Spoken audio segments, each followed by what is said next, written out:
Hi guys, short guys nga lang ako nakablog. Hindi ko natuloy yung makeup. Sorry yun ha. Ngayon, yung gising ko ng umaga, walang kuryente, di ba? Walang kuryente. Hanggat SM daw ata doon eh. At saka, isang oras ako nakaidlip. Dito ako gumawa ko ng tulugan ko dito sa garahe namin. Kasi wala naman yung kotse.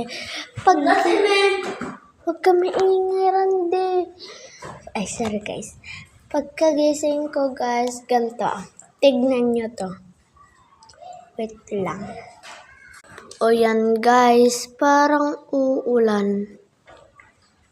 Kaya palang lakas ng hangin, oh. Ang dilim ng naguguruod pa. Sige guys, wait lang. Oh, sabi sa inyo kasi, huwag mong susulatan yan. Assignment ko yan. Tignan nyo, diba? Kita nyo naman. Kaya palang lamig-lamig. Gininaw ako. Lakas ng hangin. So guys, comment kayo kung anong ibibideo ko sa susunod. Please. At like and subscribe nyo guys. Guys, i-comment nyo kung taga saan kayo. Ako, taga Labayog ako.